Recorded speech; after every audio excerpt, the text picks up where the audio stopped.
Good evening, everybody. It's Sunday night for me. We're wrapping up the weekend, but I got some exciting news I want to share with you. But first, I just got to tell you, it's been an awesome weekend, and hopefully you guys had a great weekend as well. Friday night, we checked something big off the list, even if it's not mine. Still drove off the lot with a brand new Prime Tech from Global. Can't thank them enough. Dealer support on your tractors is crucial. We'll actually be driving hopefully something off their lot next week. It'll be a deal of a century, something we could actually use around here. But then Saturday, Taylor hosted our first barbecue, family barbecue, housewarming party, whatever you want to call it. It was a pretty good turnout. Grandma showed up. You guys that put a prayer up for Grandma. My grandmother, she's doing pretty dang good. That truck that's normally sitting right there, that's hers, and we're gonna rebuild it at one point. But she had a couple health issues, and it's cool to see her up and about and doing some full-on activities. So thank you guys for supporting that. And then Sunday, this morning, I made a deal with a guy for the new transmission for my boy here. This is essentially my dream truck right here, a Holy Grail, the 98 12 valve. It's got a mechanical P-pump, 12 valve engine under the hood. And what makes this so special, why it's my dream truck, plus it's cherry red. Early 98, while they're still dishing out the 12 valves, they started doing the 4-door. What I mean by 4-door is count it off. 1, 2, other side, 3, and 4. Extended cab 4-door. Normally, this is just, you can't do nothing with this. You got to move the seat to get in. And I had a truck, I've had several of them like this, but without the 4-door. Been looking for a long time. We finally found this, the 98 12 valve, the Holy Grail 4-door truck. But I got quite a bit of grief about it not being a true Holy Grail. The rareness of it as it is alone, being a 4-door 12 valve, isn't enough for some people. The fact that it has an automatic didn't tickle too many people's fancy, I guess. So, not to please them by any means, I wanted to keep this transmission in there until it died. And I had plans to either I'll rebuild it myself or we'll call Muldoon's. But we were doing a little, it wasn't preventative maintenance or anything. It was some actual, we had to work on some stuff because the transmission was shifting fine. No complaints. But it threw a check engine light and it all came back to this, the pressure regulator inside the transmission. So I got an updated Borg Warner one. It's about a $70 part, no biggie. But I figured while I was in there, I'll get the pressure sensor, the overdrive harness. I got a new pan, filter, yeah, all going to plan. Everything was going relatively smooth. We had a couple other issues inside the transmission, but we mended them. I just didn't want to put a new transmission in it right now. I wanted to see how long this one would last because money does not grow on trees. At least not my trees. I go to my neighbors, I kick it and it falls and I run off. Just kidding. But anyway, back to the transmission. We did have a relatively cruddy find. Part of the transmission had relocated itself to a position that it was not designated for.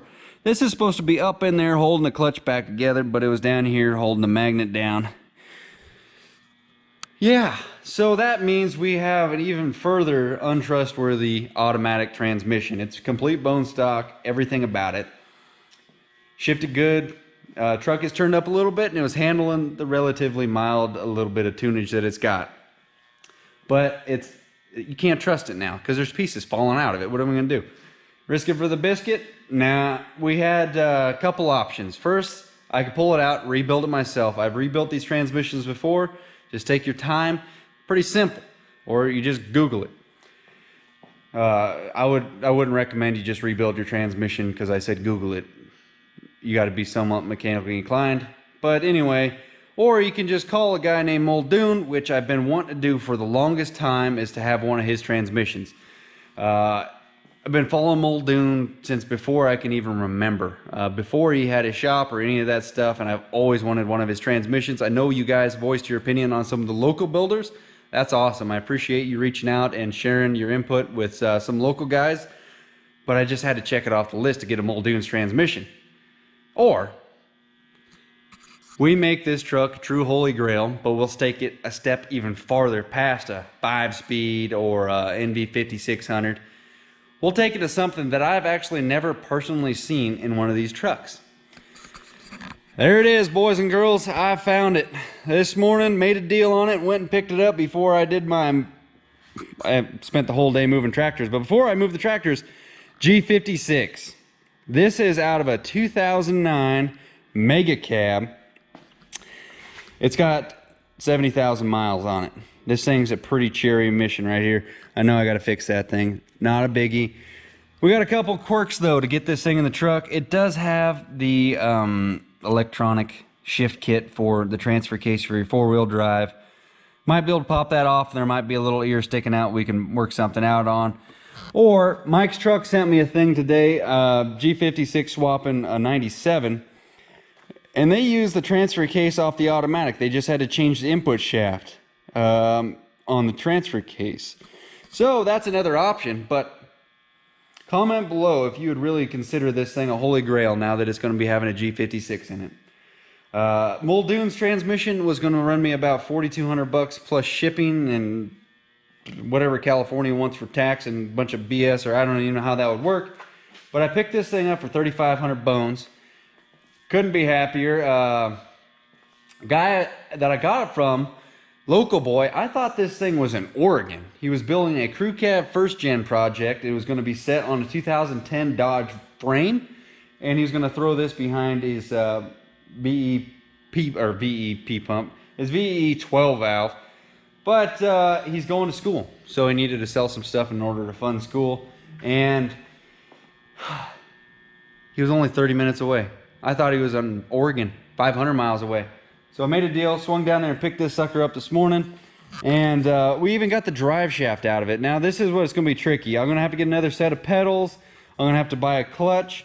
But I think by the time we're done, it's going to be about the same price as what Muldoon's would have been after shipping and oil or whatever. Maybe. Who cares? But this is what our difference is going to be. This is the automatic rear drive shaft out of Grandma's truck. Same thing that's going to be out of this truck, but this is our difference right here. So I don't know, this might actually work as it is, the one-piece Big Larry drive shaft. But the only problem is we do have you know, the new Dodge trucks or Rams or whatever, they have, instead of unbolting the caps on the U-joint, they just have 4 bolts that hook right up to the yoke. This is way easier than that, but we got to deal with some little minor things like that or get these lengthened. But she's going to be so holy grail by the time we're done, I can't even explain. I've always kind of wanted to do this, and I mentioned it several times before, but I did not expect to need to do it so soon. But I'd like to use this truck, and this seemed like the best option. Money aside, this is what I want. This makes me feel comfortable. I've never really felt very comfortable with the automatics. I like the automatic in my new truck, the Iacin, but these older ones, the 47, the 48, the 4-speed, there's a reason they don't use it anymore. Is because 4-speed just doesn't quite get her rolling, if you know what I mean. Some of you guys swear by them, but this is what we're going to go with, and I could not be happier. We just got to do quite a bit of modifications, and yeah, we got to buy a couple extra parts. But in the end, our result is going to be a true holy grail, so we can quiet the haters. Just kidding. I'm not worried about that one bit. We're going to do what I want to do on it, and I did put a vote on Instagram, and surprisingly enough, the G56 won. It came from behind victory, but yeah, no, it won. So that was really the turning point. Once you guys voted for it, I said we're going for it. And like literally 2 days later, I got lucky and found this sucker on Craigslist. So, whew, not much more I can say, guys. Thank you guys so much for watching. We're getting closer to the 25K mark on the subscribe count. Maybe this truck will take us there. But again, go back to the video where I picked this truck up. Comment and subscribe. When I hit 25K, I got one of these toolboxes right here. Brand new bird. 450 piece Craftsman toolkit. Here's my other one right here. Missing some parts. This one's only a 200 after I used it for 20 minutes. But I'm going to ship one of those to a random winner. Whoever comments, I'll pick one commenter randomly and they will win one of those boxes. But until then, guys, There's the new transmission. Thank you guys so much for watching. Hit the thumbs up for this thing turning into the actual true Holy Grail ×2. The G56 9812 valve 4-door. Thank you guys for watching. We'll see you on the next one. That means it's time to go back and go to bed. Right, Boone? We got to get up early and go to work. Boone's got to get up early to go to sleep in a different spot. Anyway, we'll see you guys later. Bye.